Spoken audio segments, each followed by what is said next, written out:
కాబట్టి ప్రభునందు సంతోషించండి, ఎల్లప్పుడూ సంతోషించండి అని చెప్పడం జరిగింది. తర్వాత అది మీకు క్షేమకారం, అది జాగ్రత్తగా ఆలోచించేయండి. కుక్కల విషయమే జాగ్రత్తగా ఉన్నాడు. దుష్టులైన పనివారు. అపోస్తలుల 15 అధ్యాయం మొదటి వచనంలో, అపోస్తలుల 15 అధ్యాయం మొదటి వచనంలో ఆ దుష్టులైన పనివారి బోధ ఏంటో చెప్తున్నాడు. అక్కడ కొందరు యోదయ నుండి వచ్చి మీరు మోషే నియమించిన ఆచారాలు చొప్పున సున్నతి పొందితేనే గాని రక్షణ పొందలేరని సహోదరులు బోధించారు. అది ఆనాడు చేస్తున్న అబద్ధ బోధ. వాళ్ళు దుష్టులైన పనివాళ్ళు. అదైంది. అందువల్ల దుష్టులైన పనివారి విషయంలో జాగ్రత్త పడమన్నాడు. ఎందుకంటే స్థానిక సంఘాన్ని పక్కదారి నడిపించే మనుషులు అనమాట. ప్రభు యొక్క స్వరూపంలోకి ఎదగనివ్వకుండా వారి యొక్క స్వలాభం కోసం పనిచేసేవారు అనమాట. పేతురు రాసిన 2వ పత్రిక 2వ అధ్యాయంలో 23 వచనాల్లో తెలియపరుస్తాడు. చూడండి, అక్కడ వారి యొక్క స్వలాభం కొరకు ఏం చేస్తారో చెప్పాడు. చదువు. మరియు అనేకులు వారి పోకరి శాసనం అనుసరించి నడుస్తారు. వీరిని బట్టి అబద్ధ బోధకులను బట్టి సత్య మార్గం అనేది దూషించబడుతుంది. అది అబద్ధ బోధ ఎందుకు చేస్తున్నారంటే వారి అధిక లోపులై కల్పనా వాక్యాలు చెప్తూ ఎందుకు కలుపుతున్నారు? సత్య మార్గాన్ని ఎందుకు పాడు చేస్తున్నారు? ఎందుకు దేవుని వాక్యానికి కలుపుతున్నారు? కేవలం లాభం సంపాదించడానికి అంతే, వేరే ఉద్దేశమే లేదు. ఈ భూమి మీద దేవుని వాక్యాన్ని కలిపి చెప్పి లాభం సంపాదించుకుని బ్రతకడానికి. అయితే వాళ్ళకి యొక్క నాశనము కొనికి నిద్రపోదు. కారణం ఏంటంటే తన యొక్క సందేశాన్ని అనగా దేవుని యొక్క సంకల్పాన్ని పాడు చేసేవాళ్ళు ఎవరైనా నిత్య నాశన దండన పొందే అవకాశాలు ఉన్నాయి. అందువల్ల స్థానిక సంఘము తన వ్యక్తిగతమైన జీవిత విషయంలోనూ అలాగే అబద్ధ బోధ విషయంలో జాగ్రత్తగా ఉండాలి. జాగ్రత్త చెప్పాడు కదా, అక్కడ జాగ్రత్త చెప్పాడు కదా. అబద్ధ బోధకుల విషయంలో జాగ్రత్త కలిగి ఉండాలి. స్థానిక సంఘం మీద లేదా సంఘంలోనికి అబద్ధ బోధలు చొరబడే అవకాశాలు ఉన్నాయి.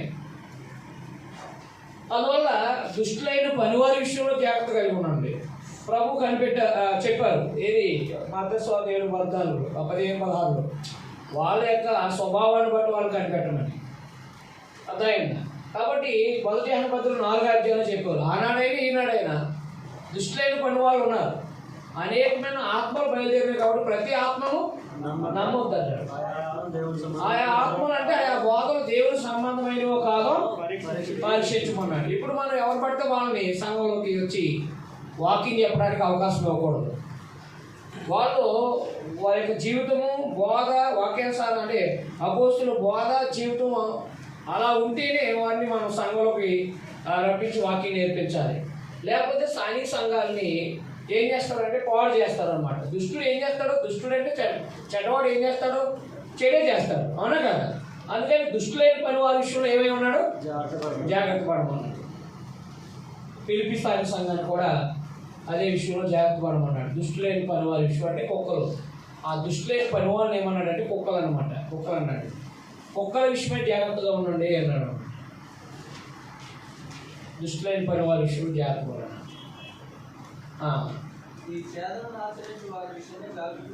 సున్నత త్యాగం అనేది సున్నతను ఆచరించమనే త్యాగను ఆచరించే విషయంలో జాగ్రత్తగా ఉండండి. ఫిలిప్పీలో ఉన్న స్థానిక సంఘం అనుజనులే కాబట్టి వాళ్ళకి ఇలాంటి బోధ వస్తుందేమని ముందే ఏం చేస్తున్నాడు? ఆయన తెలియపరుస్తున్నాడు. ఎందుకనగా శరీరమును ఆస్పదం చేసుకుంటే చదవండి. శరీరాన్ని ఆస్పదం చేసుకోనక శరీరము ఇక్కడ అన్నప్పుడు ఈ శరీర సంబంధమైన దానికోసం కాదు మాట్లాడతాను. ధర్మశాస్త్రము అంటే ధర్మశాస్త్రాన్ని కొత్త నిబంధనలు కలిపి బోధించే వాళ్ళ గురించి గల్తీ పత్రంలో చెప్పాడు కదా.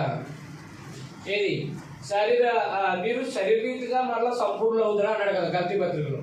గల్తీ పత్రిక 3వ అధ్యాయంలో ఏమన్నాడు ఆయన? మీరు ఆత్మానుసారంగా ఆరంభించి శరీరానుసారంగా పూర్ణులు అవుతారు అన్నాడు. అంటే శరీరానుసారులు అంటే అర్థం ఏంటి? ధర్మశాస్త్రం ప్రకారంగా ఆరాధించొద్దు అని అర్థం. అక్కడ శరీరాన్ని ఆస్పదం చేసుకోవడం అంటే అర్థం ఏంటి? అదే క్రైస్తవులైన కూడా సున్నతి పొంది ఆరాధించడానికి చేయకూడదు అనమాట. అంటే శారీర సంబంధమైన దాన్ని ఆధారం చేసుకోవద్దు అన్నాడు. ఆరాధన చేయడానికి శరీరాన్ని ఆస్పదం చేసుకోకపోతే ఎలా కుదురుతుంది? మనకి పాటలు ఎలా వస్తాయి, కీర్తనలు ఎలా వస్తాయి? దేహాన్ని గురించి మాట్లాడితే దేహం గురించి శరీరాన్ని ఆస్పదం చేసుకోవద్దు అన్నాడంటే, శరీర క్రియలను ఆస్పదం చేసుకోవద్దు అన్నాడంటే ధర్మశాస్త్ర సంబంధమైన విధానంలో చేయొద్దు అన్నాడు అనమాట. ఈ శరీరాన్ని ఆస్పదం అంటే నేను మాట్లాడడానికి నా నోరు పని చేయకపోతే దేవుని వాక్యం ఎలా చెప్పగలదు? నేను శరీరాన్ని ఉపయోగించుకోకపోతే ఎలా కీర్తన పాడగలదు? అర్థమైంది. అందుకనే నా శరీరాన్ని సజీవంగా దేవునికి సమర్పించాలి అందరూ కూడా. అందుకని దేవుని ఆరాధించడానికి ఇదే శరీరంతో ఆత్మ ద్వారా జరగాలి, కానీ శరీరం అనేది ఆ సహకారం ఉండాలి. ఆమేన్ అన్నారు అందరూ. ఏం చేయాలి? పైకి ప్రార్థన చేయాలి వద్దా? మనసులో ప్రార్థన చేసుకుంటే ఎవరికైనా పడుతుంది? అలాగే వాక్యం బోధించాలి. మరి ఈ శరీరాన్ని నేను ఉపయోగించాలి వద్దా? అందుకని అక్కడ శరీరాన్ని ఆస్పదం చేసుకోవడం అనే మాట జాగ్రత్త పెట్టుకోండి. మీరు సున్నత సంబంధుల గురించి మాట్లాడబడింది, ధర్మశాస్త్ర సంబంధమైన వాళ్ళ గురించి మాట్లాడబడింది. అక్కడ ఇప్పుడు ఆత్మను అనుసరించే ఆరాధన అన్నాడు కదా. శరీరాన్ని ఆస్పదం చేసుకోవడం ఏమన్నాడు? దేవుని యొక్క ఆత్మ అంటే ఏది? పరిశుద్ధాత్మల గురించి. అంటే కొత్త నిబంధనల ప్రకారంగా చేయమని అర్థమైనా అర్థలేదా? ధర్మశాస్త్ర సంబంధమైన విధానంలో కాకుండా ఆత్మ వలన అంటే అర్థం ఏంటంటే క్రొత్త నిబంధన వలన అని, అంటే పరిశుద్ధాత్మ ద్వారా అని అర్థం. అక్కడ ఆనాడు పరిశుద్ధాత్మ ద్వారానే కదా వాళ్ళు ఆరాధన చేశారు సంఘం, అవునా కదా? పరిశుద్ధాత్మ బోధించడం ద్వారానే కదా చేశారు. ఇప్పుడు మనం పరిశుద్ధాత్మ ద్వారా రాయబడిన సంగతులను బట్టి చేస్తున్నాం. అందువల్ల ఆత్మ చూడండి, శరీరాన్ని ఆస్పదం చేసుకోక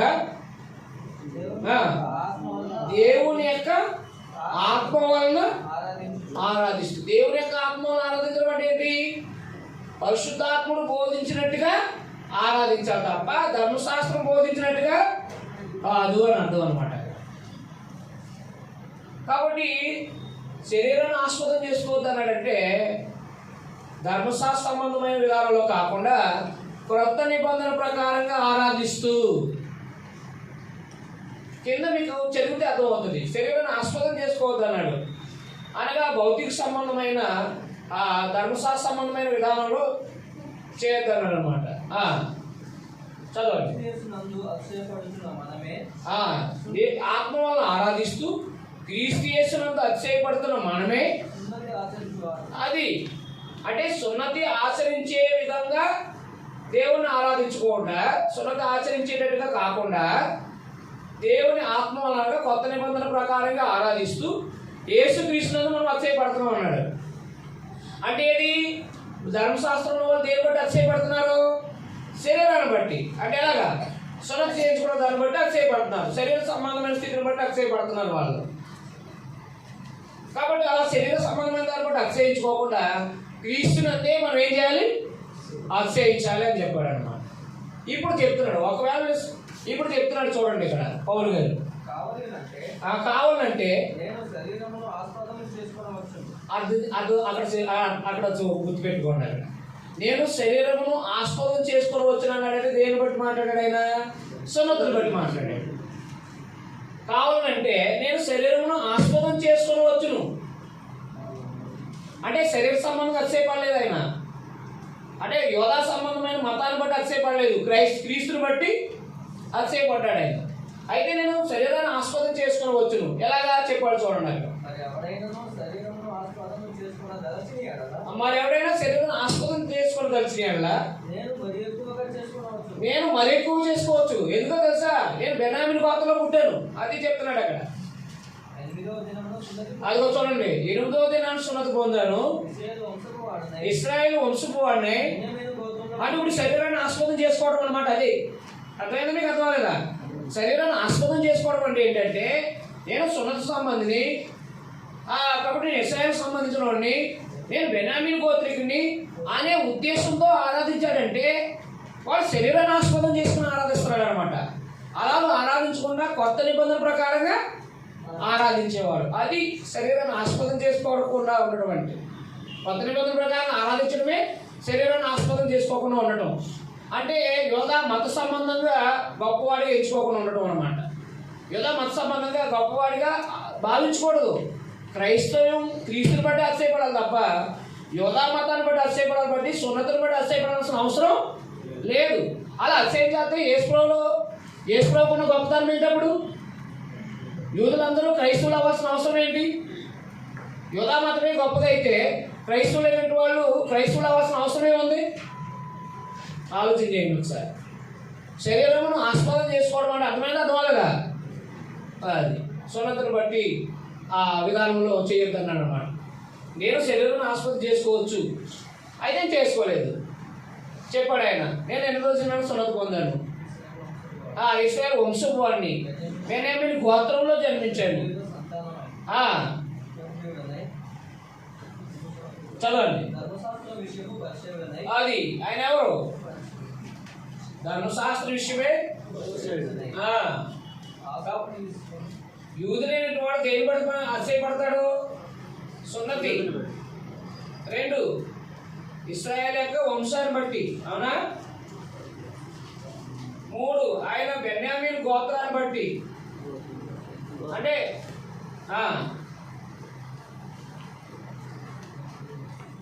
పరిసయ్యుడు అంటే వాళ్ళు ఎవరు? పరిసయ్యుడు. దీన్ని బట్టి అతిశయించడమే శరీరాన్ని ఆస్పదం చేసుకోవడం. అదైనా అంటే ఇప్పుడు యోధా మత సంబంధులైనటువంటి వాళ్ళు, అదే యోధా మత సంబంధమైన వాళ్ళు శరీరాన్ని ఆస్పదం చేసుకుని ఆరాధిస్తున్నారు.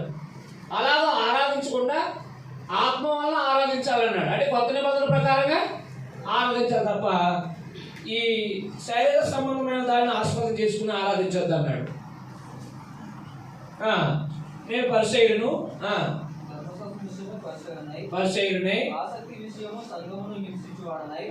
ఇది చేసేది సంఘాన్ని హింసించిన వాడు.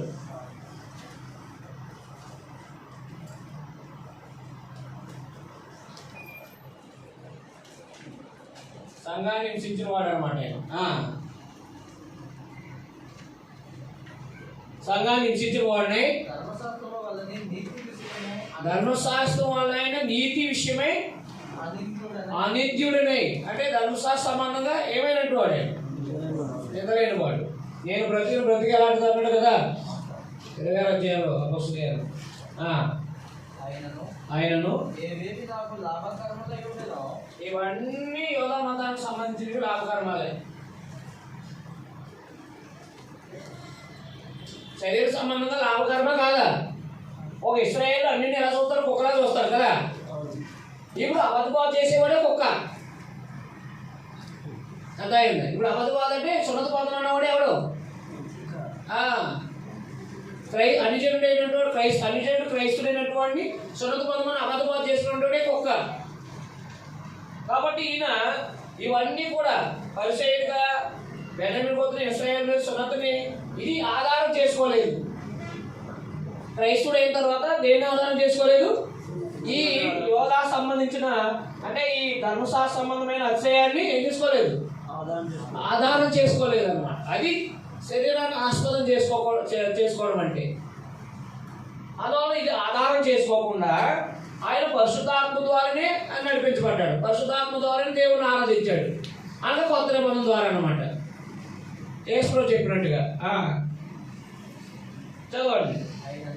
ఆయనను ఏవేవి అన్నీ కూడా లాభకరాలే. పరిచయులుగా ఉండడం లాభకరమే. శాస్త్రులు పరిచయులు లాభకరమా కాదా? కాబట్టి ఏవేవి లాభకరాలే ఉండేనో అదనమాట. క్రీస్తు నిమిత్తం క్రీస్తు నిమిత్తము యోధా సంబంధించిన ఘనతాంతాన్ని కూడా ఏం చేసుకున్నాడు? నష్టంగా ఎంచుకున్నాడు అనమాట. వీటిని బట్టి అతిశయపడలేదు ఆయన. అయితే అబద్ధ బోధకుల గురించి చెప్తూ వారు ఈ అబద్ధ బోధ చేసే వాళ్ళు అతిశయపడుతున్నారో, శరీరాన్ని ఆస్పదం చేసుకున్నారో, నేనైతే వీటిని నేను కూడా శరీరాన్ని ఆస్పదం చేసుకోవచ్చు, కానీ నేను చేసుకోవట్లేదు. ఇవన్నిటినీ క్రీస్తు నిమిత్తం నేను ఏం చేస్తున్నాను? నష్టంగా ఎంచుకుంటున్నాను అన్నాడు. సంగతులు అర్థమైనా అర్థం లేదా?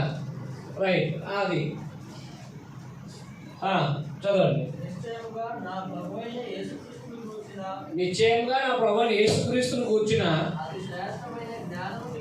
అది అంటే కొత్త నిబంధనకు సంబంధించిన జ్ఞానం నిమిత్తం, అతి శ్రేష్టమైన జ్ఞానం నిమిత్తము అది. కాబట్టి ఈ ధర్మశాస్త్ర సంబంధమైన దానికంటే కొత్త నిబంధన మరీ శ్రేష్టమైంది. ఆ మరీ శ్రేష్టమైన జ్ఞానం నిమిత్తం ఇదంతా కూడా ఏం చేశాడు ఆయన? నష్టంగా ఎంచుకున్నాడు. చదవండి. అది ఎవరిని? క్రీస్తుని సంపాదించుకుని జాగ్రత్త పెట్టుకోండి అన్నమాట. ధర్మశాస్త్రం వల్ల ఎవరు నీతిమంతులుగా తీర్చబడరు. కాబట్టి ధర్మశాస్త్రం మూలమైన నీతిని గాక అది క్రీస్తునందరి విశ్వాసం. గల్తీపత్రిక చదివాం కదా మనం. క్రీస్తునందరి విశ్వాసం వల్ల, అదే క్రీస్తునందరి విశ్వాసం వల్ల నీతిమంతులుగా తీర్చబడ్డారు. అవునా కదా? ఇప్పుడు యేసుక్రీస్తు ద్వారా నీతిమంతులుగా తీర్చబడుతున్నప్పుడు, విశ్వాసం వల్ల నీతిమంతులుగా తీర్చబడినప్పుడు ధర్మశాస్త్రాన్ని బట్టి అతిశయపడడం ఏంటి? ఇంకా ధర్మశాస్త్రంలో అతిశయం ఏముంది? ఇంకా అది వాగ్దాన సంతానం వచ్చినప్పుడు మళ్ళా తాత్కాలికమైన నిబంధనలో అతిశయపడడం ఏంటి? అదైనా అర్థమలేదా? అందుకని క్రీస్తునందరి విశ్వాసాన్ని బట్టి నీతిమంతులుగా తీర్చబడ్డాడు. కాబట్టి ఆయన ధర్మశాస్త్రం వల్ల నీతిని ఏం చేశాడు? ఆయన ధర్మశాస్త్రం వల్ల నీతిని ఏం చేశాడు? వదిలేశాడు. ధర్మశాస్త్రం వల్ల నీతిని, ధర్మశాస్త్ర సంబంధమైన వాళ్ళ నీతి వలన కాక క్రీస్తునందరి విశ్వాసము, క్రీస్తునందరి విశ్వాసం వల్లనే క్రీస్తునందరి విశ్వాసం వల్లైనా నీతి అనగా విశ్వాసం బట్టి దేవుడు అనుగ్రహించే నీతి గలవాడినై ఆయన యందు అగపడి నిమిత్తము, అది క్రీస్తునందు అగపడి నిమిత్తము ఏ విధము చేతైనా మృతులలో నుండి నాకు పునరుత్థానం కలుగవలెనని. అది ఇప్పుడు పునరుత్థానం ఎవరిని బట్టి ఉంది? క్రీస్తుని బట్టి ఉంది. ఇప్పుడు పునరుత్థానం కలగాలని ఎవరు? పునరుత్థానం కలగాలని ఆయన మరణ విషయంలో సమాన అనుభవం గలవాడనై, అది క్రీస్తు మరణ విషయంలో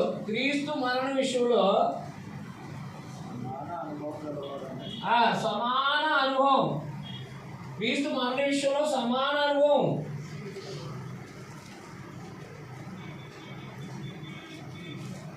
క్రీస్తు విషయంలో సమాన అనుభవం కానీ క్రీస్తు విషయంలో సమాన అనుభవం కలిగి ఉండడానికి ఆయన అంటే పునరుత్థానంలో భాగం, పునరుత్థానంలో పాల్గొనడానికి ఆయన ఏం చేశాడనమాట? క్రీస్తు నిమిత్తం శ్రమానుభవాన్ని అనుభవించడానికి ఇష్టపడుతున్నాడు. ధర్మశాస్త్ర సంబంధంగా అతిశయపడలేదు ఆయన. ఇశ్రాయేలుని, నేను బెన్యామీనుని, నేను పరిసయ్యుని, నేను సున్నతి పొందాను, ఇలా శరీరాన్ని ఆస్పదం చేసుకోకుండా యేసుక్రీస్తునందరి విశ్వాసం వలన ఆయన ఆ నీతి వలన దేవుడు అనుగ్రహించి ఆ కృపను సద్వినియోగం చేసుకుని యేసు అంటే పునరుత్థానంలో పాల్గొవలసి రావడం కోసం యేసుక్రీస్తు యొక్క మరణ విషయంలో ఏమవుతున్నాడు? ఆయన సమాన అనుభవం కలుగుతున్నాడు. దాని వేలో కొన్ని పత్రికలు చెప్పాడు ఆయన. 11:22 నుంచి చూడండి ఎంత శ్రమ పడ్డాడో. అదే ఆయన శ్రమానుభవం చూడండి ఒకసారి. వారు హెబ్రీయుల, నేను హెబ్రీయుని, వారు ఇశ్రాయేలా, నేను ఇశ్రాయేలుని, వారు అబ్రహాము సంతానమా, నేను అటువాడిని, వారు క్రీస్తు పరిచారకుల, వెర్రివాళ్ళ వలె మాట్లాడుతున్నాను. మరి ఎక్కువగా చూడండి ఆయన ఎంత శ్రమ పడ్డాడు. మరి ఎక్కువ క్రీస్తు పరిచారకుడిని అది చూడండి. ఆయన ఏం చేశాడంట? విశేషంగా ప్రయాసపడ్డాడంట. చెప్పడమే కాదు, ఆయన క్రీస్తు మరణ విషయంలో సమానుభావం కలిగి ఉండడం అనేది చెప్పడంలో కాదు, ఏం చేశాడు? ఆయన చేసి చూపించాడు. ఆయన చూడండి అక్కడ ఏమన్నాడు? ఆయన మరి విశేషముగా ప్రయాసపడితిని, అనేక పర్యాయాలు చెరసాలలో ఉంటిని, అపరిమితంగా దెబ్బలు తింటిని, అనేక మార్లు ప్రాణాపాయాల్లో ఉంటిని, ఒకటి తక్కువ 40 దెబ్బలు తింటిని. 5 సార్లు తిన్నారంట. ఏసులో ఎన్నిసార్లు తిన్నారు అంటే ఆ అనుభవంలోకి వెళ్ళడం లేదు ఆయన. యేసులో యొక్క అనుభవంలోకి, ఎందుకంటే ఆయనలో పునరుత్థానం అనేది అర్థమైందా? పునరుత్థానం అనేది ఆ పునరుత్థానంలో పాలుభావస్తులు రావడం కోసం అపోస్తలుడైన పౌలు ఏం చేశారన్నమాట? క్రీస్తు యొక్క శ్రమానుభవంలోకి వెళ్ళాడనమాట. అది చెప్తున్నాడు. అనేక సార్లు దెబ్బలు తిన్నాను, వాడపగలి ఇబ్బందులు పడతాం, కపట సోహదలో ఇబ్బందులు పడ్డాం, జాగరణాలు అంటే నిద్రలేపుతాను, ఆకలి దప్పులు, ఎన్నో బాధలు పడి క్రీస్తు పరిచర్య అంటే ఎక్కువగా స్వార్థ పనులు శ్రమపడ్డాడు అనమాట. అందుకే చెప్పాడు, మంచి పోరాటం పోరాడితే నా పరుగు. ఆ మాట అందుకే మాట్లాడాడు. అంతైందా? అందువల్ల యేసుక్రీస్తునందు విశ్వాసం వల్ల నచ్చేపడుతున్నాడు. గుర్తుపెట్టుకోండి, యేసుక్రీస్తునందు విశ్వాసాన్ని బట్టి ఆయన శరీరాన్ని ఆస్వాదన చేసుకోకుండా క్రీస్తు యొక్క మరణ విషయంలో సమానుభవం కలిగి ఉండడానికి ఆయన శ్రమలు ఆయనవి ఎరుగు నిమిత్తము ఆయన యొక్క అనుభవంలోకి వెళ్ళడానికి చూస్తున్నాడు. ఆయన చదువుదాం. క్రీస్తు మరణ విషయంలో సమానుభవం కలిగిన వాడిని, ఆయనను ఆయన పునరుత్థాన బలమును ఎరుగు నిమిత్తము ఆయన శ్రమలలో పాలువాడగుట ఎట్టిదో, అది ఆయన శ్రమలలో పాలువాడగుట ఎట్టిదో ఎరుగు నిమిత్తం సమస్తమును, అది ఏది సమస్తం అంటే ఇదే, సమస్తమును నష్టపరుచుకుని వాటిని పెంటతో సమానంగా ఎంచుకొని, సున్నత పొందడం నాకు పెంట, పరిసైడ్గా ఉండడం నాకు పెంట అన్నాడు అనమాట. అంటే ఆ వీధుల్లో మూలలో గొప్ప వాడు కనిపించుకోవడం అది పెంట. అది కాబట్టి ఆయనకి ఏవేవి లాభకరములు ఉన్నాయో అవన్నీ కూడా క్రీస్తు నిమిత్తం ఏం చేసుకున్నాడు? పెంటతో సమానంగా. అంటే ప్రయోజనం లేదని, పెంట అంటే ఏంటి? ప్రయోజనం లేని దాంతో సమానంగా ఎంచుకున్నాడంట. ఈ కొంతమంది యోధ సంబంధించిన వాళ్ళు మీరు అనుచరులైన వాళ్ళు బాగా సొంత పొందుకోకుండా అవకాశం లేదని అతిశయపడుతూ దేవుణ్ణి అలా ఆరాధించడం అనేది జరిగిస్తున్నారంట. అలాగూ శరీరాన్ని ఆస్పదం చేసుకుని ఆరాధించకూడదు, ఆత్మను అనుసరించే ఆరాధించాలని పౌలు గారు అబద్ధ బోధకుల విషయంలో ఖండించి ఆయన ఆ యొక్క స్థితిని ఆ యోధామత సంబంధమైన స్థితిని ఆయన పెంటతో సమానంగా ఎంచుకున్నాను నేను. దాన్ని బట్టి ఆ శరీర సంబంధమైన గొప్పతనాన్ని బట్టి నేను అచ్చే పట్టలేదు. యేసు ప్రభువుని బట్టి పునరుత్థానం ఉంది కాబట్టి యేసుక్రీస్తు యొక్క పునరుత్థానంలో పాలుభావస్తులు అవడానికి మరణంలో నేనేమవుతున్నాను? సమాన భావం కలిగి ఉండడానికి నేను ఇష్టపడుతున్నాను. ఆలోచించే రైట్ చదువు. ఇదివరకే నేను గెలిచి తినని అయినను, ఇదివరకే సంపూర్ణ సిద్ధి పొందితినని అయినను, నేను అనుకోవట్లేదు. అంటే ఏంటి? నేను ఇంకా సంపూర్ణ అయిపోయినని చెప్పట్లేదు. అదే పౌలు గారు ఏమన్నాడు? నేనేమి సంపూర్ణి అయిపోయినని చెప్పట్లేదు, ఇదివరకే గెలిచేసాను అయిపోయింది అంటలేదు ఆయన. కానీ దాని అంతటిని వదులుకుని క్రీస్తు యొక్క శ్రమంలో సమానుభావం గలవాడుగా ఉండడానికి ప్రయాసపడుతున్నాడు ఆయన. అందుకే నేను శ్రమపడిపోయాను, సంపూర్ణ సాధించేసాను అంటలేదు అక్కడ. నేను దేని నిమిత్తం క్రీస్తు యేసు చేత పట్టబడితినో, పుస్తకం 9వ అధ్యాయం దేని నిమిత్తం పట్టబడ్డాడు ఆయన? అనేక మందికి అన్యజనులైన వారికి సువార్త ప్రకటించడానికి పట్టుబడ్డాడు ఆయన. నేను దేని నిమిత్తం పట్టుబడ్డానో దానిని పట్టుకోవాలని. దాని అంటే ఏది? యేసుక్రీస్తుతో పట్టుబడింది ఎందుకు? నిత్యత్వం వరకు. సువార్త ప్రకటనే కాదు, అదే ప్రాముఖ్యమైన విషయం ఏంటంటే నిత్యత్వానికి సంబంధించి.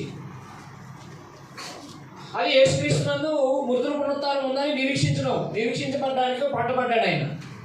ఇప్పుడు ఆయన దేని నిమిత్తం ప్రభునందు పట్టుబడ్డాడో దానిని పట్టుకోవాలని అదనమాట. ఎందుకు పరిగెడుతున్నట్టు ఆయన? యేసుక్రీస్తు ద్వారా ఏముంది? తీతు పత్రిక 1వ అధ్యాయంలో 2వ వచనాలు చదవండి. యేసుప్రభునందు ఏముంది? దేనికోసం పట్టబడ్డాడు ఆయన? నిత్య జీవాన్ని కూర్చున్న నిరీక్షణతో కూడిన భక్తికి ఆధారముకు సత్యవిషయమైన అనుభవ జ్ఞానం నిమిత్తమును దేవుని దాసుడును యేసుక్రీస్తు అపోస్తలుడైన పౌలు అంటాడు. కాబట్టి నిత్య జీవ నిమిత్తం పట్టబడ్డాడు ఆయన. తిమోతికి రాసిన మొదటి పత్రిక 1వ అధ్యాయం 16వ వచనంలో చూడండి ఒకసారి. తిమోతికి రాసిన మొదటి పత్రిక 1వ అధ్యాయం 16వ వచనంలో చూడండి ఒకసారి. ఆయనను నిత్య జీవం నిమిత్తము నిత్య జీవ నిమిత్తము విశ్వసింపబో వారికి అది యేసుక్రీస్తు వారిని దేని నిమిత్తం విశ్వసించాలంటే నిత్య జీవ నిమిత్తం. ఇప్పుడు అపోస్తలుల 9వ అధ్యాయంలో దేని నిమిత్తం పట్టబడ్డాడు ఆయన? నిత్య జీవ నిమిత్తం. దాని కొరకు పరిగెడుతున్నాడంట. మరి మనం ఎందుకు యేసుప్రభునందు విశ్వాసం ఉంచాం? విశ్వాసించాం? దేనికోసం పరిగెడుతున్నాం మనం? యేసుక్రీస్తులో దేనికోసం పరిగెడుతున్నాం? యేసుక్రీస్తులో దేనికోసం పరిగెడుతున్నాం మనం?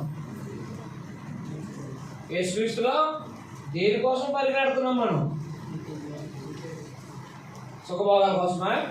ప్రభువుని నమ్ముకుంటే రోగాలు పోతాయి, ప్రభువుని నమ్ముకుంటే బాధలు తీరిపోతాయి, కాబట్టి ప్రభువుని నమ్ముకుంటే అన్నీ బాగుంటాయి అన్నీ. 1 కొరింథీయులకు 15:19 ఈ లోకం మట్టికి మనం క్రీస్తునందు నిరీక్షించుకోవడం వల్ల మనుషులు అందరికంటే నేను క్రైస్తవుని కోటీశ్వరుని అవ్వాలనుకోవడం ఏంటది? దౌర్భాగ్యం. నేను క్రైస్తవుని లోక సంబంధ సుఖభోగాలు అనుభవించాలనుకోవడం దౌర్భాగ్యం. లోకంలో ఉన్న వారికంటే దౌర్భాగ్యం అవుతాను నేను. అందువల్ల ఇప్పుడు నేను క్రీస్తునందు నేను ఏ సంపాదించాలని ప్రయాసపడాలి? నిత్య జీవం కోసమే ప్రయాసపడాలన్నమాట. నిత్య జీవం కోసమే ప్రయాసపడితే అప్పుడు మొదటి శతాబ్దంలో పౌలు గారు ఎందుకు పట్టబడ్డాడో నేనందుకు సువార్త ద్వారా పట్టబడిన వాడే ఉంటాను. మనందరం కూడా ఆలోచన చేసుకోండి. సువార్త వెదజల్లాల్సిన అవసరత ఆత్మల రక్షణకు సంబంధించింది, వారి నిత్యత్వాన్ని నడిపించడానికి సంబంధించింది. అందుకు పరలోక సంబంధమైన ఈ పరిచర్య అంటే దేవుని యొక్క పని ఎంతో గొప్పది. అందుకే సువార్త ప్రకటించే వారి పాదములు ఎంతో సుందరమైన అంటారు. చెప్పడానికి కారణం ఏంటంటే నిత్య జీవాన్ని నడిపించే వాడి యొక్క సువార్త ద్వారా నిత్య జీవాన్ని నడిపించే వాడి యొక్క పాదాలు, ఆ ప్రకటించేవాడి పాదాలు సుందరమై ఉన్నాయన్నట్టు. ఎక్కడ దేవుని పనివాడు పనిచేస్తారో అక్కడ ఆ ప్రదేశం బాగుపడుతుంది అన్నమాట. సువార్త ద్వారా బాగుపడుతుంది. అందుకని సువార్త ప్రకటించేవాడి పాదాలతో సుందరమైనవి అన్నమాట. సువార్తను బట్టి పాదాలు కూడా ఘనత వచ్చింది. చూడండి ఒకసారి ఎంత గొప్ప పరిచర్య ఆలోచన చేయండి. ఏ నిమిత్తం పట్టబడ్డాము? సేవలోకి ఎందుకు వచ్చాము? లేదా క్రైస్తవుడు ఎందుకు అయ్యావు? నిత్య జీవం కోసం కాకపోతే మన ప్రయాస వృధా. అర్థమైందా? నిత్య జీవం కోసం మనం ప్రయాసపడకపోతే మన ప్రయాస వృధా అంతే. ఏదో ఊరికనే ప్రభుని అనుకున్నానంటే అని రైట్ అండి. విశ్లేషణందుకు పట్టబడింది నిత్య జీవం కోసమే ఉండాలి. ఆయన విశ్వసించేది అందుకోసమే ఉండాలి. అలాగున విశ్వసించిన వాళ్ళమైతే, దానికోసం ప్రయాసపడిన వాళ్ళమైతే మన ప్రయాస వృధా కాదు అన్నమాట. చదవండి, కంటిన్యూ చేయండి. కాబట్టి నేను దేనికోసం పట్టుబడ్డాను, దానికోసం పరిగెడుతున్నాను అన్నాడు. సహోదరులారా, ఆల్రెడీ నిత్య జీవానికి సంబంధే కదైనా ఇదివరకే నేను పట్టుకొని ఉన్నానని తలంచుకోను. అయితే ఒకటి చేస్తున్నాను. వెనుక ఉన్నవి మరచి. ఏంటవి వెనకున్నవి అంటే ఏంటి? తనకున్న భౌతిక సంబంధమైన ఘనత హోదాలు విడిచి వెనకున్నవన్నింటినీ ఏం చేశాడు? మర్చిపోయి ముందున్న వాటి కొరకే, అంటే క్రీస్తునందున్న వాటి కోసమే అనమాట. ముందున్న వాటి కోసం అంటే క్రీస్తునందు నిత్యత్వం కోసమే అని. ముందున్న వాటి కోసమే వేగిర పడుతూ క్రీస్తు యేసునందు కంగారు పడుతూ ఏం చేస్తున్నాడు ఆయన? క్రీస్తు యేసునందున్న దేవుని ఉన్నతమైన పిలుపునకు కలుగు బహుమానమును పొందాలని గురి యొద్దకే పరిగెత్తుచున్నాను. అది దేవుని ఉన్నతమైన పిలుపు అనమాట. ఎబ్రీ 3వ అధ్యాయంలో తెలియపరచాలి. మొదటి వచనం చూడండి.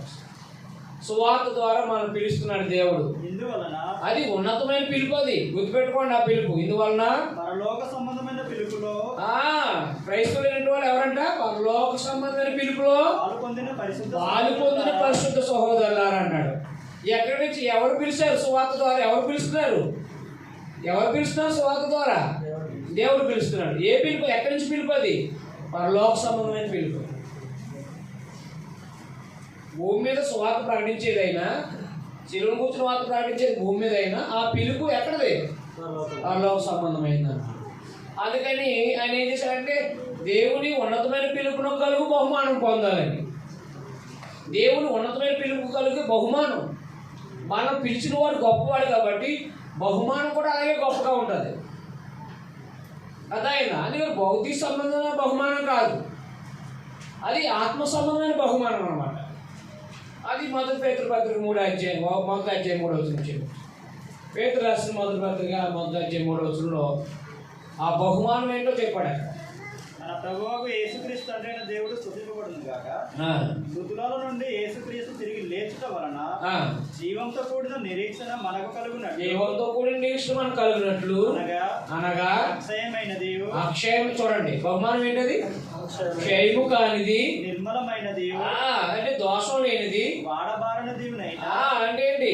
నిరంతరము నిలిచేది స్వాస్థ్యము మనకు కలుగునట్లు ఆయన తన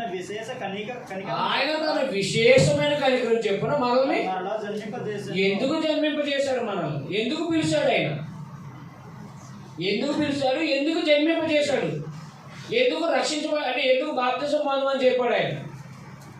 ఎందుకు నూతనంగా జన్మించమన్నాడు? దేవుని యొక్క ఉన్నతమైన పిలుపు కలుగు బహుమానం పొందాలని. అది ప్రాముఖ్యమైనది. అలాంటి పిలుపు కోసమైన ప్రయాస అయితే అద్భుతమైన ప్రయాసం అంది. ఏదో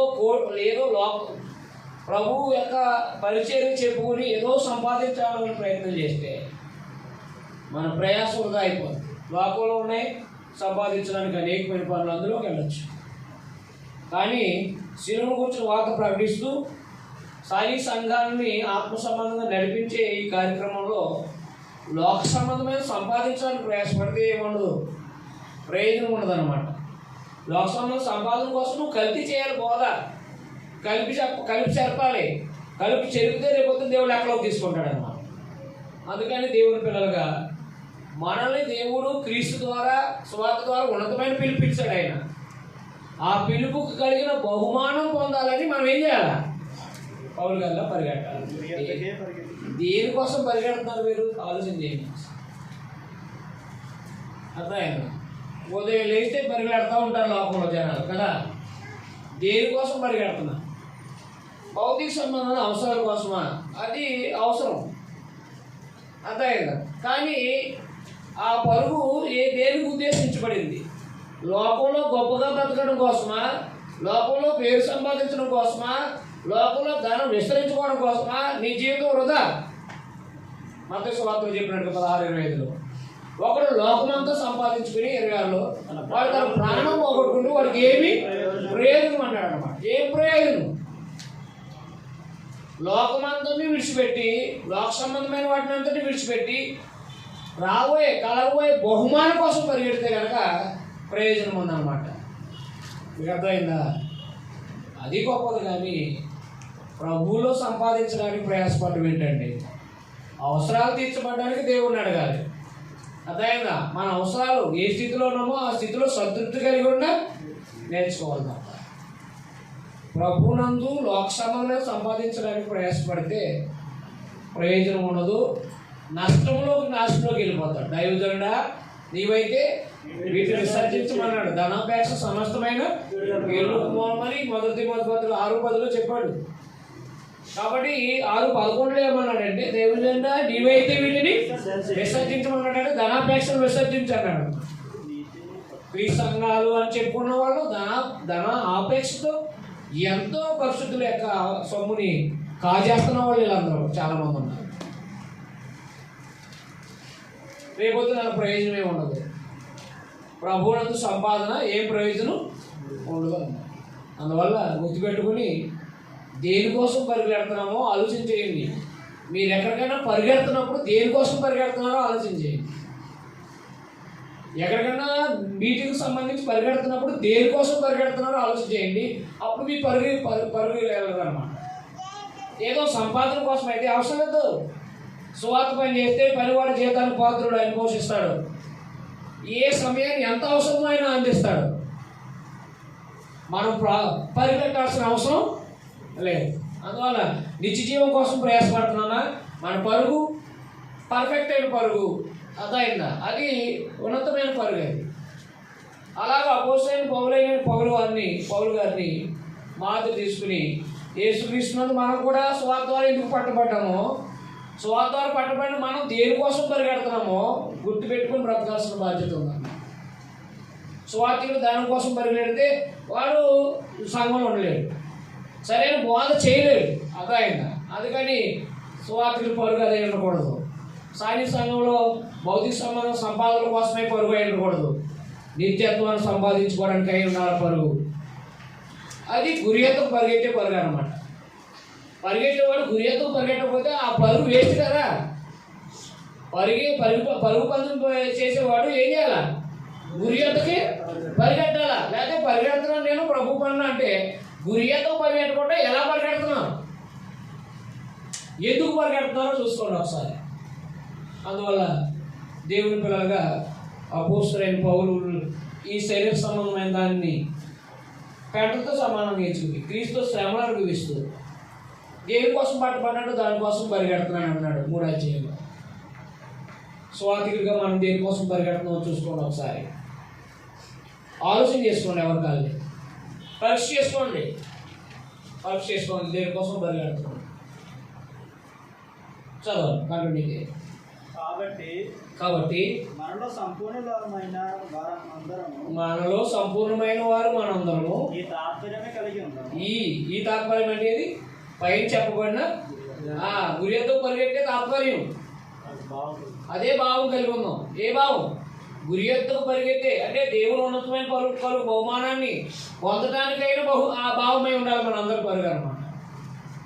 సువార్తికులు అందరి పరుగు ఏమై ఉండాలన్నమాట. స్థానిక సంఘాల యొక్క అందరి పరుగు ఏమై ఉండాలి? దేవుని ఉన్నతమైన పలుకు బహుమానాన్ని పొందడానికై అదే భావాన్ని, అదే తాత్పర్యం కలిగి ఉండాలి స్థానిక సంఘం అంతా. నువ్వు ఎందుకు క్రైస్తవులు అయ్యావంటే నేను నిత్య జీవం కోసమని ఒక్క మాట రావాలంటే. నువ్వు ఎందుకు క్రైస్తవులు అయ్యావంటే ఏం చెప్పాలా? నిత్య జీవం అనుకున్నా. ఇంటికి వేరే ఆప్షన్. మా అబ్బాయి బాగాలేనప్పుడు, ఆడు చచ్చిపోతానికి సిద్ధంగా ఉన్నప్పుడు ఇవన్నీ కథలు అయ్యి. వాస్తవంగా అది నమ్ముకుంటే నమ్ముకోవచ్చు. నువ్వు ఆ రకంగా నమ్ముకుంటే నీ నమ్మకం, నీ విశ్వాసం కరెక్ట్ కాదు. అది నీకు అర్థమైంది. చచ్చిపోతున్నప్పుడు ఏదో బాగుపడతాను నమ్ముకున్నావా? కాదు. సువార్త ఎందుకోసమో, నీ గత జీవితాన్ని ఎందుకు విడిచిపెట్టాలో, రాబోయే దేహం విడిచిపెట్టిన తర్వాత ఏముందో ఇవన్నీ తెలుసుకున్న తర్వాత యేసుక్రీస్తు విశ్వాసం నుంచి బాప్తిసం అంట. అలాగూ రక్షించబడితే మనం నిత్యత్వాన్ని చేరుకునే అవకాశం ఉంటుంది అని. అందుకని బాప్తిసం అనే కార్యక్రమంలో ఎవరు పడితే బలవంతం చేసి అదైంది వాళ్ళు చెప్తూ ఉంటారు. పని పాట లేని వాళ్ళు ఏం చెప్తారంటే బాప్తిసాలు చూడమంటాడు. బాప్తిసాలు చూడమంటావేంట్రా? ఇలా అనాలి మనం. బాప్తిసాలు చూడమంటావేంట్రా? దేవుని సంకల్పాన్ని ప్రకటించిన తర్వాత కదరా నాయన బాప్తిసం అంటే ఏమనుకుంటున్నావురా అని చెప్పాలన్నా. ఎవరైనా ఫోన్ చేసి చెప్తాడు కదా బాప్తిసాలు సిద్ధం చేయమంటాడు కదా. నీ బాబు సొమ్ము ఏంట్రా ఇదా? బాబు సొమ్ము అనుకుంటున్నావా? దేవుని సంకల్పంలో ఎవరైతే అది అర్థమైన తర్వాత పొందడానికి, నాశనం చేయడానికి ఏంటి సలహాలు ఏంటి అని మనం చెప్పాల్సిన బాధ్యత. సువార్త విని విశ్వసించి వారంతా వారు మార్పు చేసి బాప్తిసం పొందాలా. ఎవరిని మనం బలవంతం చేయకూడదు. రక్షణ విషయంలో, బాప్తిసం విషయంలో ఎవరిని బలవంతం చేయకూడదు. వాళ్ళకి పని పాట లేక ఎక్కడ బాప్తిసాలు దొరుకుతాయో అక్కడ వాళ్ళు ఫోటోలు తీసుకుని పంపించుకోవడానికి మనల్ని ఏంటి గొర్రెలాగా వాడుకోవడానికి ప్రయత్నం చేస్తూ ఉంటారు. నన్ను ఎవరైనా బాప్తిసం గురించి అడిగితే వాడికి మామూలుగా పెట్టను, అది ఎంత డైరెక్ట్ అయినా సరే. అర్థమైందా? ఒకసారి వచ్చారు, వాకింగ్ బాగా బోధిస్తారు కదా, రప్పించాను ఒకసారి. దొరగా నిన్ను సోమవారం కూడా అన్నాడు. నేను బాప్తిసాలు ఇవ్వను అన్నాడు అనమాట. బాధ వచ్చేసింది. నేను డబ్బులు ఎత్తున్నప్పుడు బాప్తిసాలు ఇవ్వడం నేనా అంటున్నాడు. ఎంత బాధపడితే అంటాడు. అవసరం లేదు, బాప్తిసాల కోసం మనం ఇబ్బంది పెట్టకూడదు ఎవరు. బాప్తిసం అనేది సందేశం అర్థమైన వాళ్ళకి ఇవ్వాలి. పెళ్ళిళ్ళకి ఎవరో వస్తున్నారని సిద్ధం చేసేది కాదు అది. అలా చేస్తున్నామంటే సంఘాన్ని సరిగ్గా కడతలేదని అర్థం. అర్థమవుతుందా? సందేశం విని రక్షించబడాలి వాళ్ళు. వారు నిత్య జీవం కోసమైనా నిత్య జీవం సంబంధించిందే ఉండాలి వాళ్ళకి. ఆ అవగాహన కలిగి ఉండాలి వాళ్ళు. అర్థమైందా? అందువల్ల దేవుని పిల్లలుగా బాప్తిసానికి సంబంధించి చాలా జాగ్రత్తగా ఉండాలి. ఎలా పడితే బాప్తిసాలు ఇవ్వడం, ఏ సందేశం అనుకోకుండా బాప్తిసాలు ఇవ్వడం సరైన పద్ధతి కాదు. ఎవరైతే పెళ్లి పొందుతున్నాడంటే బాప్తిజం అంటే ఏంటనుకుంటున్నారు? అసలు బాప్తిజం అంటే ఏంటనుకున్నావు? పెళ్లి నేను కావాలంటే చేస్తాను, పెళ్లి చేస్తానులే, బాప్తిజానికి పెళ్లికి సంబంధం లేదు. బాప్తిజం తర్వాత ముందు పెళ్లికి బాప్తిజం లింక్ ఎడతావు ఏంటి? పెళ్ళే కదా నీకు కావాల్సింది. చేస్తాను, చేస్తాను, ఏ రోజు రమ్మంటావు రా, చేసేస్తాను అంటాను. పెళ్ళికి దానికి మూడు పెట్టకూడదు. అదైనా ఎవరు వస్తున్నారని బాప్తిజాలు సిద్ధం చేయకూడదు. బాప్తిజం అడిగినప్పుడు ఇచ్చేయి. ఫోటో తీసుకో, తప్పు కాదు. నీకు ఎవరైనా సాయం చేస్తున్నారు పరిశుద్ధులు, 10,000 20,000 వాళ్ళు నువ్వు పని చేస్తున్నావు లేదు తెలియాలి. ఫోటో తీసుకోవడం తప్పు కాదు, కానీ వాక్యానుసారంగా ఇవ్వటం అనేది అవసరం. సిద్ధపరచడం అంటే వంట ఏంటి సిద్ధం చేయడానికి? అది అర్థమైంది. వచ్చేస్తున్నా సిద్ధం చేయడానికి వంట ఏంటి? వండేసానికి దేవుని సంకల్పానికి సంబంధించిన విషయాలు చాలా జాగ్రత్తగా ఉండాలి. మనం దేవుని సంకల్పాన్ని పాడు చేయకూడదు. మనం దేవుని సంకల్పంలో నడిపించేవారు ఉండాలి తప్ప పాడు చేసేవారుగా ఉండకూడదు. చాలా జాగ్రత్తగా ఉండాలి. నాకు మొదటి నుంచి బాప్తిసం విషయంలో చాలా జాగ్రత్తగా ఉన్నాను. మీకు అర్థమైంది. కారణం ఏంటంటే ఎవరో చదివినా మీటింగ్ బాగుంది కానీ బాప్తిసాలు ఏమనేవారు. ఎక్కడి నుంచేనో ఎవరి నుంచేను డబ్బులు ఇచ్చినా మొఖం ఆసిపోయేది. అలా ఎందుకు అడిగాను అయినా అనుకునేవారు. నేను చెప్పేది డైరెక్టర్లకి మొక్క మాట లేకుండా. నీకు అర్థమైనా అర్థమలేదా? నా దగ్గరకు వచ్చిన డైరెక్టర్లకి మంచి భోజనం పెట్టుకోండి, అర్థమైంది, మంచి భోజనం పెట్టుకోండి, వాక్యం తర్వాత సన్మానించు, మంచి గౌరవంగా చూసుకోండి. బాప్తిసాలు అడిగితే మాత్రం అది ఒక రాక్షసులాగా కనపడి ఉందండి. బాప్తిసాలు అడిగితే బాప్తిసాలేంటి ఇక్కడ బాప్తిసాలేంటి అడిగినప్పుడు ఇవ్వాలి. బాప్తిసాలు నేను ఎత్తున్నప్పుడు రా, అంతేకాని నువ్వు ఇవ్వనప్పుడు ఇవ్వను నేను. ఇది ఎవరు రాబోయి అనుకునేవారు అనమాట.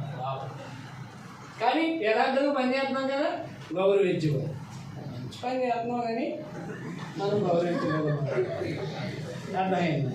ఏంటి దేవుని సంకల్పాన్ని పాటు చేయడానికి వీళ్ళ కోసం మనం చేసేది. నువ్వు ధనవిస్తున్నావు మంచిదే, తప్పు కాదు. పరిశుద్ధులు సహాయం చేస్తున్నావు, సహాయం తీసుకో, తప్పు కాదు. బాప్తిసాలని దేవుని సంఘం నిత్య జీవం నడిపించే కార్యక్రమాన్ని వ్యాపారం చేస్తున్నట్టు ఏంటి?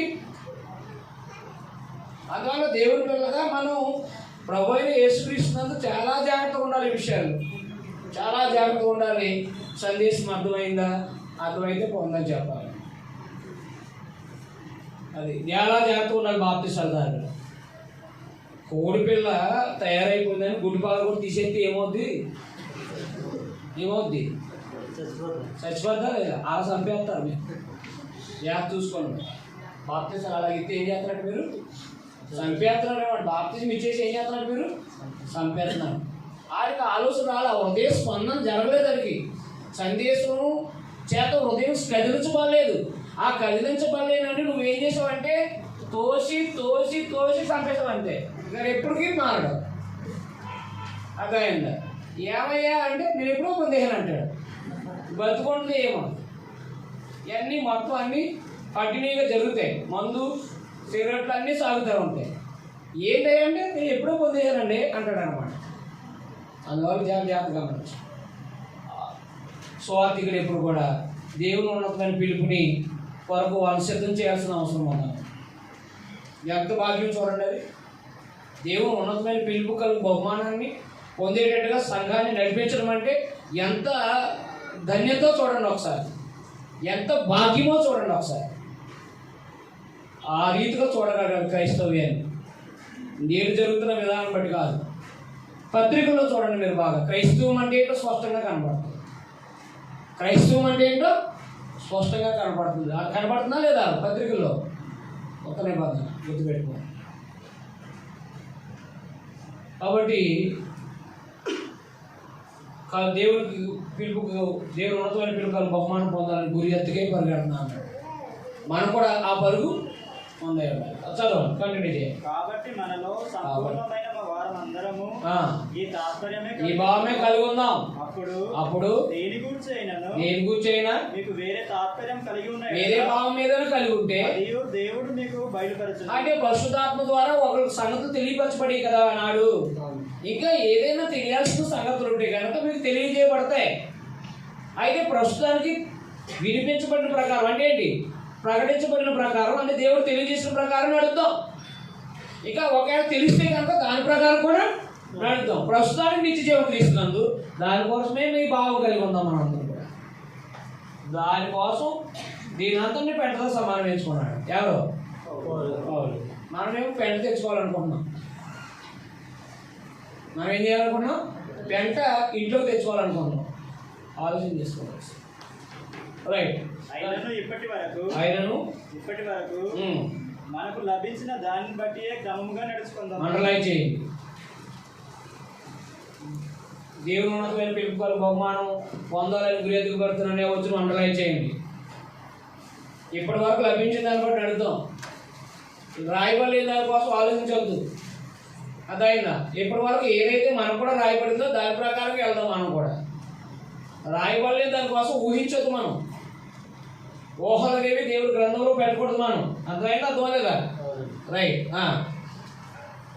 సహోదరులారా, నన్ను పోలి నడుచుకోండి. నేను మీకు మాదిరి ఉన్న ప్రకారం మీకు మాదిరి అయిన ప్రకారం నడుచుకున్న వారిని గురిపెట్టి చూడండి. సాయి సంఘం అంతా ఎవరిని గురిపెట్టుకోవాలి? మనం ఎప్పుడు ఎవరు గురిపెట్టుకుంటాం?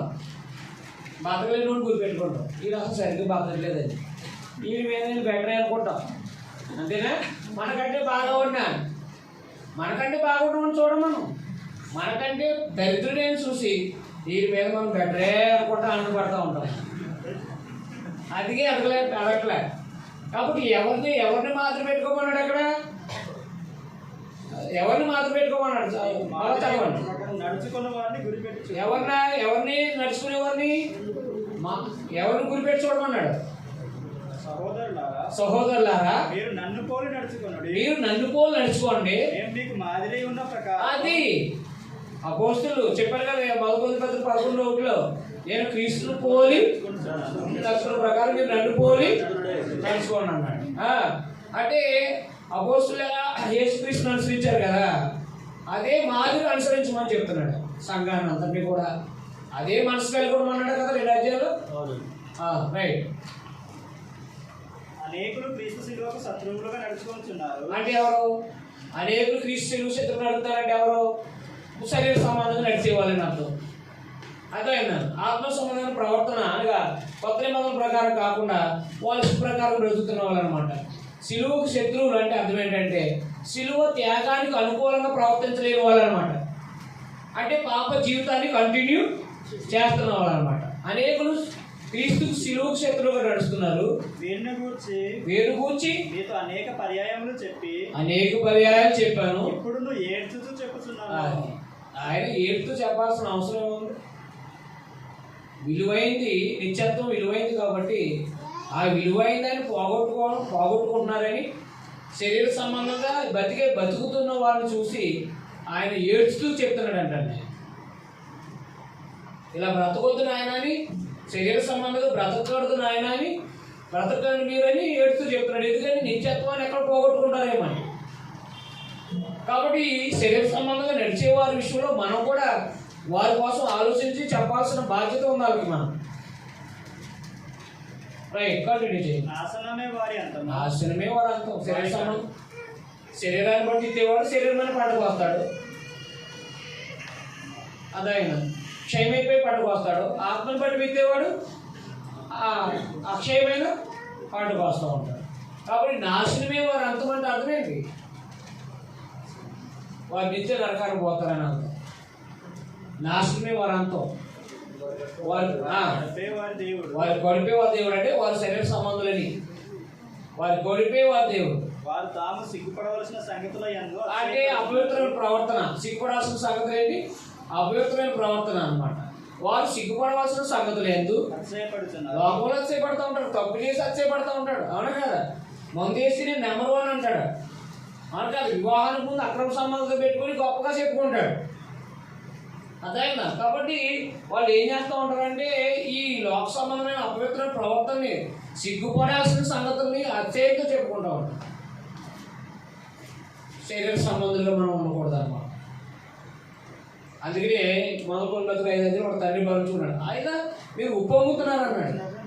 అది అన్ని జనుల్లో ఉన్న ఒక దుర్గుణం. అది తప్పు చేసి అతిశయపడతాం అనేది అన్ని జనుల్లో ఉన్న లక్షణం అది. కాబట్టి క్రైస్తవులైన మనం అందరూ కూడా ఆ స్థితిలో చేరకూడదు, ఆ ఆలోచనలోకి వెళ్ళకూడదు, వాటి ప్రకారం మనం ప్రవర్తించకూడదు. ఎందుకంటే అది నాశనం నడిపిస్తూ ఉంటాం. సిగ్గుపడాల్సింది, తప్పు చేస్తే సిగ్గుపడాలి, అబద్ధం పడితే సిగ్గుపడాలి, అతను దొంగతనం చేస్తే సిగ్గుపడాలి. వాళ్ళు సిగ్గుపడుకోకుండా దొంగతనం బలేసేసారని చెప్పుకుంటాడు. ఏదైనా సిగ్గుపడుకోకుండా బలే కొట్టేయని అంటాడు అనమాట. పోలీసులను బలే మోసగించాను అంటాడు. మళ్ళీ నేను ఏంటనుకుంటున్నావు అంటాడు అన్నమాట. అలాగా అతిశయపడేది లోక సంబంధమైన సిగ్గుపడాల్సిన సంగతులే. తప్పు చేసి సిగ్గుపడాల్సిన సంగతులే. కానీ వారు సిగ్గుపడాల్సిన సంగతులు అయితే ఏం చేస్తారంటే ఆశ్చర్యపడతా ఉంటారు. సంబంధమైన వాటి మీదే అది పలసిపత్రి 3 చెప్పాడు కదా. భూ సంబంధమైన వాటి మీదే మనసు చూస్తాం. అంటే ఏంటంటే ఈ లోక ధనం, ఈ లోక సంబంధమైన సుఖభోగాలు, ఈ లోక సంబంధమైన శరీరాన్ని తన ఇష్టపోసినట్టు తన ఇష్ట ప్రకారం ప్రవర్తించడం అనేది శరీర సంబంధాలనే లక్షణం అన్నమాట. కాబట్టి వాళ్ళు దేని మీద లక్ష్య పెడుతున్నారు అనమాట? ఈ లోక సంబంధం వాటి మీదే లక్ష్య పెడుతున్నారు. చదవండి. మన పౌరస్థితి పరలోకమందున్నది. మన పౌరస్థితి ఎక్కడ ఉంది అంటే అర్థం ఏంటి? ప్రార్థన ఎక్కడ చేస్తున్నాం మనం? భూమి మీద ఎవరికో చెప్పుకోవచ్చు కదా. బాప్తిసం పొందాం కాబట్టి మనం అధికారం ఎక్కడ ఉంది? అది మన పౌరసత్వం. అంటే మనం ఉండే స్థలం అది, మనం ఉండే శాశ్వత స్థలం. ఇదేంటి తాత్కాలికమైంది అనమాట. మనం పరదేశం యాత్రికులం అని చెప్పాడు కదా. పేతురాసు 1:2-13లో మనం పరదేశమును 11-12 చెప్పాడు. మనం పరదేశమును యాత్రికులమై ఉన్నాం. అంటే అంటే మన పరదేశంలో యాత్రికులు అంటే మన పౌరసత్వం ఎక్కడ ఉందన్నమాట? పరలోకం. ఎప్పుడు వచ్చింది ఆ పౌరసత్వం? యేసుప్రభువునందు విశ్వాసం ద్వారా ఆ పౌరసత్వం సంపాదించుకున్నాం. అర్థమైంది. రోమా పౌరసత్వం సంపాదించుకోవడానికి డబ్బులు ఎక్కున్నాడంటే ఒక ఆయన, నేను చాలా ప్రభుత్వ డ్రైవింగ్ ఇచ్చి సంపాదించుకున్నాను అంటున్నాడు. నేను ఇప్పుడు ఇదనే రోమిన్ అన్నాడు పౌరు. అంటే పౌరసత్వం అనేది ఎంత అతిశయం ఇస్తుందో ఆలోచించేయండి. అందువల్ల దేవుని పిల్లలుగా గుర్తుపెట్టుకోవాల్సిన విషయం ఏంటంటే క్రైస్తవులు అయినటువంటి వాళ్ళు పరలోక సంబంధులు. అంటే పరలోక సంబంధం పౌరసత్వాన్ని కలిగి ఉన్నవాళ్ళు. అందుకే మనం భూమి మీద ఎవరైనా మనం బాధ పెడితే ఎక్కడ చెప్పుకోవచ్చు? మన పౌరసత్వానికి మనకి ఎక్కడైతే పౌరసత్వం ఉందో అక్కడ చెప్పుకోవచ్చు. అంటే తండ్రి అయిన దేవుడికి చెప్పుకోవచ్చు అన్నమాట.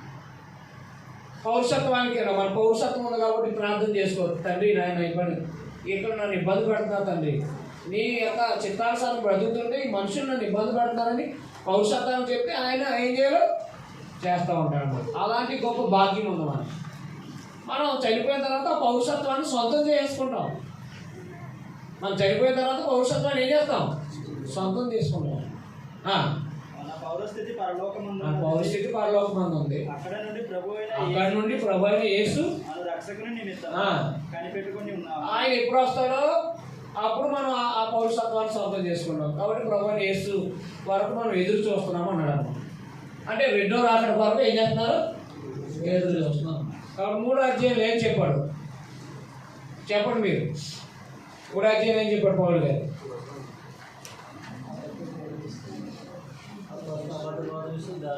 ఏవైతే లాభకరమైందో దాన్ని క్రీస్తు నిమిత్తం నష్టంగా ఎంచుకుని, ఏవైతే లాభకరమైనాయో అవన్నీ క్రీస్తు నిమిత్తం నష్టంగా ఎంచుకుని క్రీస్తునందు దేవుని యొక్క ఉన్నతమైన బహుమానం కోసం పరిగెడుతున్నాను అన్నాడు. అది రాసుకోండి మొత్తం అంతగా. చెప్పమంటారా రాసేసుకుంటారా? ఒక మాటలో గుర్తుండాలి. చెప్పండి.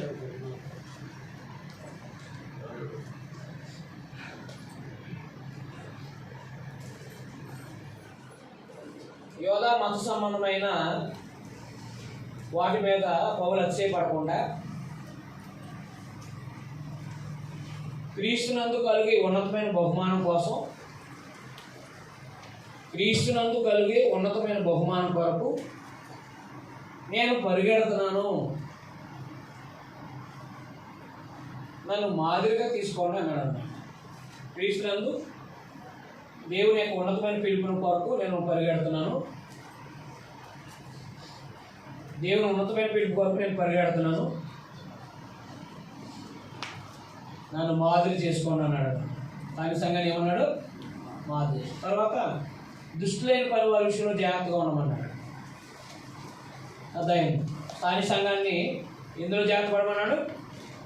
దుష్టులైన పని వారి విషయంలో జాగ్రత్తగా.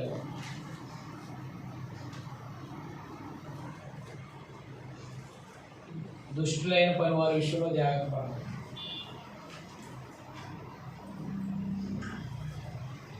నాలుగు వచ్చాయి చదవండి, చదవండి. నాకు తీయట్లేదు కదా బైబిల్. సమస్తమును తనకు లోపద్దున జాలిన శక్తిని బట్టి ఆయన మన దీన శరీరమును తన మహిమ గల శరీరమునకు సమరూపం గల దానిగా మార్చును. అండర్లైన్ చేయండి. చనిపోయిన తర్వాత ఏ శరీరం వస్తుందో అనుమానం ఉంటే ఆ వద్దుని చెప్పండి ఎవరికైనా. ఈ శరీరం కాదని మనం వేసేది 11:15 అధ్యాయాలు చెప్పాడు కదా. ఏమని? ఓ అవివేకి, నువ్వు విత్తిని చస్తేనే కానీ బ్రతికించబడదు కదా. నువ్వు విత్తనం విత్తుతున్నావు, పుట్టబోయే శరీరాన్ని ఎవరెత్తున్నాడు? దేవుడు ఇస్తున్నాడు. ఒకవేళ ప్రభు ఈ లోకానికి వచ్చినప్పుడు బ్రతుకుంటే ఈ శరీరాన్ని ఏమవుతుంది? మహిమా శరీరంగా మార్చుకోవాలి. అది 11:15 అధ్యాయంలో చెప్పాడు. కంటిన్యూ చేయాలి. కావున నేను అపేక్షించు నా ప్రియ సహోదరులారా, నా ఆనందమును నా కిరీటంపై ఉన్న నా ప్రియులారా. ఎవరు ఆనందము కిరీటమైన వాళ్ళు? ఎవరు? ఫిలిప్పీయులు. ఇట్లు ప్రభువునందు స్థిరులై ఉండుడి. అది ఎట్లు పైన చెప్పబడినట్టుగా ప్రభునందు ఏమై ఉండండి? స్థిరులై ఉండండి. దేనికోసం పిలువబడ్డారో దాని విషయంలో స్థిరంగా ఉండండి. ఇది అంటే బ్రేక్ ఇస్తే మళ్ళీ టైం వేస్ట్ అయ్యింది. వేస్ట్ అయిపోయి బ్రేక్ ఒక 10 నిమిషాలు తీసుకోండి, లేకపోతే చదివేసి ముగించేస్తాను. వేస్ట్ 10 నిమిషాలు తీసుకొని వచ్చేది.